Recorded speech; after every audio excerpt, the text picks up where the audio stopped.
მოგესალმებით. პირდაპირ ეთერში მუშაობას იწყებს სამედიცინო გადაცემა იმპულსი ირაკლი ფარულავასთან ერთად. ზუსტად 5 წლის წინ პირველად საქართველოში ღვიძლის წარმატებული ტრანსპლანტაცია ბათუმში განხორციელდა და მას შემდეგ მსგავსი ოპერაცია 50-მდე ადამიანს ჩაუტარდა. დღეს უკვე ამ რთული ორგანოს გადანერგვა ზოგიერთი დაავადების დროს პაციენტის გადარჩენის ერთადერთი გზაა და ტრანსპლანტაციისთვის ადამიანებს უცხოელში წასვლა აღარ უწევთ. ვნახოთ ამ თემაზე მომზადებული ვიდეო ორგანი, რომლის შემდეგ სტუდიის სტუმართან გავაგრძელებთ საუბარს.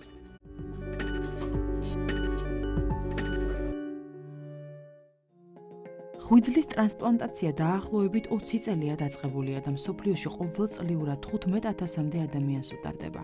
საქართველოში ღვიძლის დაავადებით გამოწვეული სიკვდილიანობა საკმაოდ მაღალია და ყოველწლიურად ღვიძლის გადანერგვა საშუალოდ 40 ადამიანს ესაჭიროება. ღვიძლის გადანერგვა როგორც ბავშვებს, ისე ზრდასრულებს უტარდებათ. დონორი შესაძლოა პაციენტის ოჯახის ნებისმიერი წევრი იყოს. ის ერთ-ერთ ურთულეს ოპერაციად მიიჩნევა. დონორის ოპერაცია დაახლოებით 10 საათს გრძელდება, პაციენტის კი 14 საათს. ორივე მათგანის ოპერაცია პარალელურ რეჟიმში მიმდინარეობს. ამ დროს დაავადებული ადამიანის ღვიძლი იკვეთება, ასევე დონორის ღვიძლის ნაწილის ამოკვეთა ხდება, რის შემდეგაც დაავადებულ ღვიძლს ჯანმრთელი ღვიძლით ცვლიან. ღვიძლს რეგენერაციის უნარი გააჩნია და დაახლოებით 1 თვის შემდეგ თავდაპირველ მოცულობას იბრუნებს. ფუნქციის სავსებით აღდგენას დაახლოებით 6 თვე სჭირდება. ამ ხნის შემდეგ დონორიც და პაციენტი ცხოვრების ჩვეულ რიტმს უბრუნდებიან. რეაბილიტაციის პერიოდი იმუნოდეპრესანტების გამოყენებას გულისხმობს. ეს არის პრეპარატები, რომლებიც პაციენტმა მთელი ცხოვრების განმავლობაში უნდა მიიღოს, იმისთვის რომ არ მოხდეს გადანერგილი ორგანოს მოცილება. სიცოცხლის ხანგრძლივობა ბევრ რამეზეა დამოკიდებული, თუმცა არსებობენ პაციენტები, რომლებსაც ორგანო 20 წლის წინ აქვთ გადანერგილი და თავს დღესაც კარგად გრძნობენ. ღვიძლის დროული გადანერგვის შემთხვევაში დადებითი შედეგი უფრო მაღალია.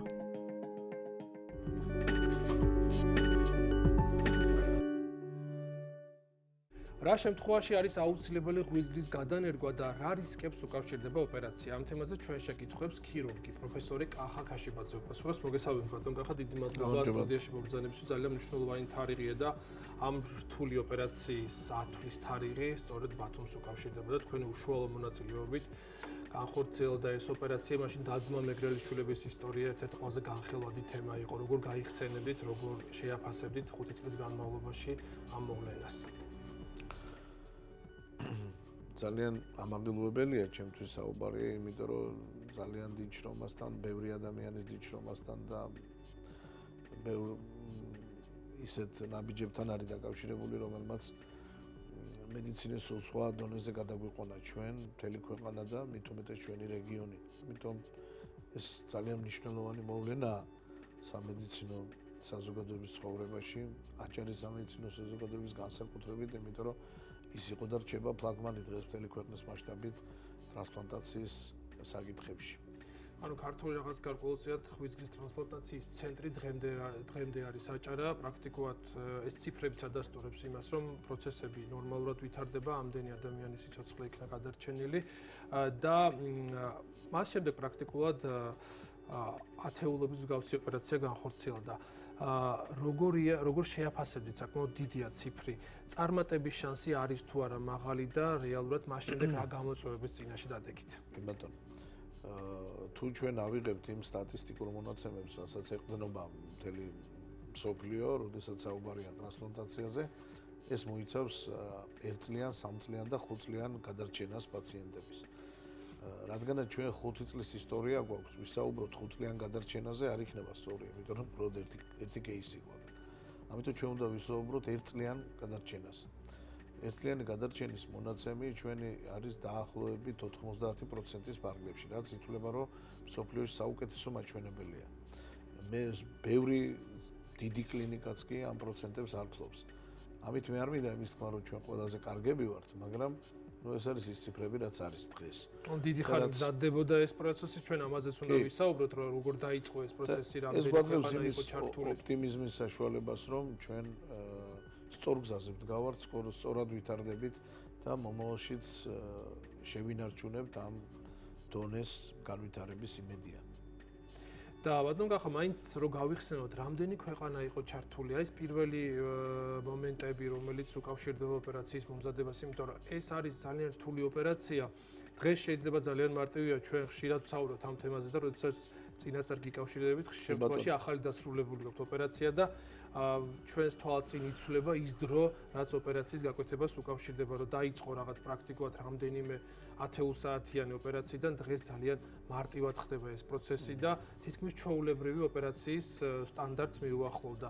აი, მაინც ის პირველი მზადება, ის პირველი გუნდი, ვინ მიიღო მონაწილეობა, ვინ ჩაერთო ამ პროცესში აქტიურად, რამდენად მნიშვნელოვანი იყო თუნდაც თქვენი უცხოელი კოლეგების ჩართულობა და დახმარება? კი ბატონო, ეს არის მულტიდისციპლინური დარგი და ბუნებრივია მას ჭირდება მულტიცენტრული ხარდაჭერა, როდესაც ხდება სადმე მისი დანერგვა. აქ საუბარი არის ცოცხალი ღვიძლის გადანერგვას. როცა საერთოდ კეთდება გვამური გადანერგვა, მაშინ ასეთი რისკები ნაკლებია და როგორც წესი ეს პრობლემები არ დგას. მაგრამ როცა ცოცხალი დონაცია პრაქტიკულად ყველა ქვეყანაში ის სხვების დახმარებით იწყება და შემდგომ გუნდი აგრძელებს მუშაობას. ასევე გავაკეთეთ ჩვენც, იმიტომ რომ ჯერჯერობით ეს არის საქართველოს და ჩვენ ვიცით რომ ქართველებს ყოველთვის მაღალი სტანდარტი უნდათ და მეორე პაციენტის დაცულობა უნდა ყოფილიყო მაქსიმალურად შენარჩუნებული, იმიტომ რომ წარუმატებელ ოპერაციას შეიძლება პროექტი საერთოდ შეეჩერებინა. ამიტომ გადამზადება მიდიოდა თურქეთში, ბელორუსიაში, გერმანიაში, ინდოეთში და საბოლოოდ ინდოეთის გუნდი იყო, რომელმაც ჩვენ ხარდაჭერა გაგვიწია პირველ ხანებში და მათთან ერთად დავიწყეთ ჩვენ ამის კეთება. რაც შეეხება ვინ მონაწილეობდა პირველ შემთხვევაში ყველა ის რესურსი, რომელიც საქართველოს მასშტაბით არსებობდა, იყო გამოყენებული ამ ოპერაციას. მათ შორის ქირურგების, რეანიმატოლოგების, მედდების ეს იყო ფაქტიურად საუკეთესო გუნდი, საქართველოს რომელმაც მასშტაბით შექმნილი გუნდი, რომელმაც პირველი ოპერაცია განახორციელა და ის გაგრძელდა 20 საათზე მეტი. მაგრამ დღეს ჩვენ მუშაობთ მხოლოდ ჩემი გუნდით, მხოლოდ ჩემი განყოფილების ექიმებით, ექთნებით და ჩვენ დღეს ვამთავრებთ 10 საათში, 9 საათში, 11 საათში. პრაქტიკულად აი იმიტომ ახსენებს ჩვეულებრივი ოპერაციის ეს არის ის დრო, რომელიც ამ ოპერაციას სჭირდება ყველგან და ჩვენ ვფიქრობთ, რომ ამ დროში ჩავჭირდება. მაგრამ თუმცა მას შემდეგ პრაქტიკულად რაც გაჩნდა ამის საჭიროებას შესაძლებლობა უკვე შეიცვალა სიტუაციაც, როგორია დღეს ქართულ რეალობაში არის თუ არა საკმარისი იმ რაოდენობის ოპერაციები, რაც ტარდება ახლა თქვენი გუნდის მიერ, თუ არის კიდევ რესურსი დამატებითი შესაძლებლობა იმისა, რომ კიდევ გაკეთდეს. ანუ რა გიშლით ხელს, რომ უფრო მეტი ოპერაცია გაკეთდეს? საქართველოში სტატისტიკურად თუ ჩვენ ავიღებთ სოფლიო სტატისტიკას, დაახლოებით 50-მდე გადანერგვა უნდა კეთდებოდეს წელიწადში მინიმუმ. მაგრამ იმის გამო, რომ ჩვენთან C ჰეპატიტის ავადობა წარმოუდგენლად მაღალია, ჩვენთან ალბათ ეს ციფრი სადღაც 70-80 პაციენტის პარკლებში უნდა მერყეობდეს. გვაქვს თუ არა ჩვენ დღეს ამის რესურსი, ასეთი კითხვა დაისვა. მე ვფიქრობ 50 პაციენტის გაკეთების რესურსი თავისუფლად გვაქვს. მაგრამ კვლავ ადგებით ყველაზე დიდ პრობლემას. პირველი პრობლემა ეს არის ფინანსები, მეორე პრობლემა ეს არის დონორი.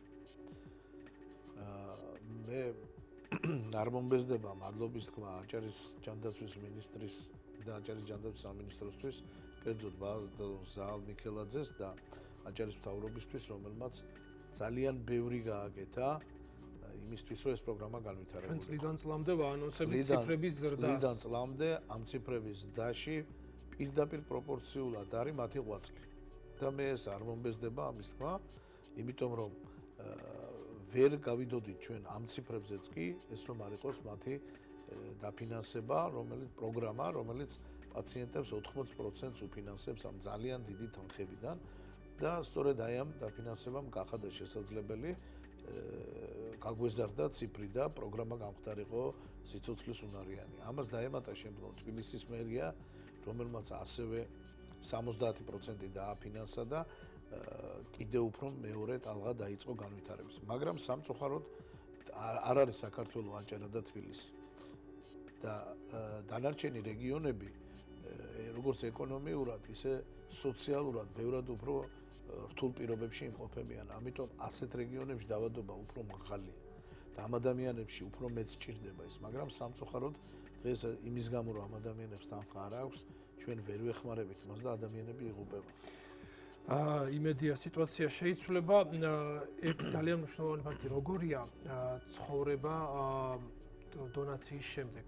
რამდენ ხანში უბრუნდებიან პაციენტები ცხოვრების ჩვეულებებს. თქვენ ახსენეთ, რომ ოპერაციის ხანგრძლივობა შემცირდა, ეს ოპერაცია მიუახლოვდა პრაქტიკულად დროში, მიუახლოვდა მსოფლიო სტანდარტს, ციფრები ძალიან მაღალია გადარჩენის.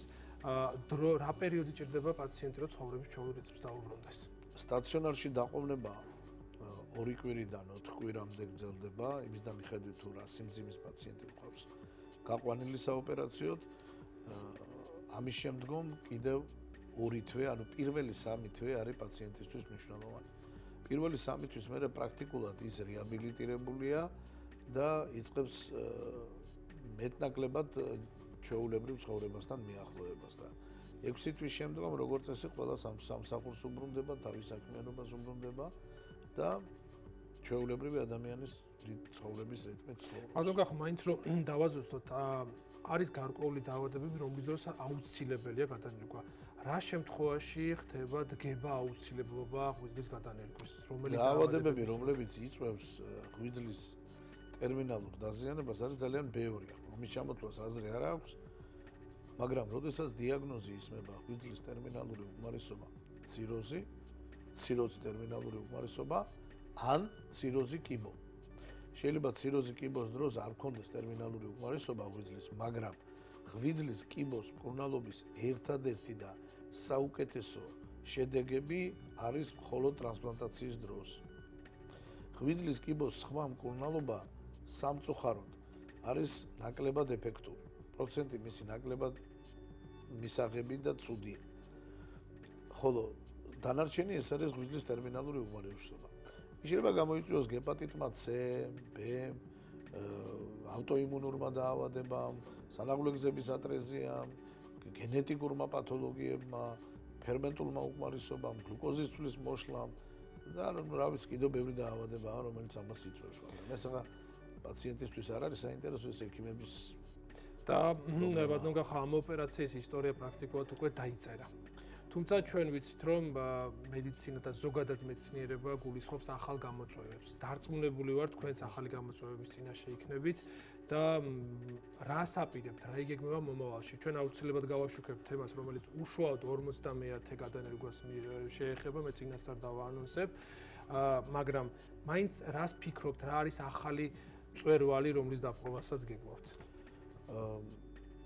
ცოცხალი დონაციის პირობებში, რომელშიც ჩვენ დღეს ვართ ჩაყენებული და არ აქვს საშუალება გვამური ტრანსპლანტაციის, ჩვენ გვჩება თირკმელი გადასანერგი და მე პირდები ჩემი რეგიონს, რომ მომავალ წელს ჩვენ დავიწყებთ თირკმლის ტრანსპლანტაციას და ფაქტიურად სრულად მოვიცავთ სოლიდური ორგანოების გადანერგვას და ამ მხრივ აჭარაში იქნება მნიშვნელოვანი ცენტრი, მნიშვნელოვანი ადგილი, სადაც მთელი ჩვენი რეგიონი, მთელი დასავლეთის რეგიონის მოსახლეობა მიიღებს ამ დახმარებას ღვიძლთან ერთად თირკმლის ტრანსპლანტაციის საჭიროებასაც და ამის აუცილებლობა ძალიან დიდია, იმიტომ რომ 2000-ზე მეტი ადამიანი დღეს იმყოფება დიალიზის ცენტრებში და ეს 2000-ივე ადამიანი ფაქტიურად საჭიროებს გადანერგვას.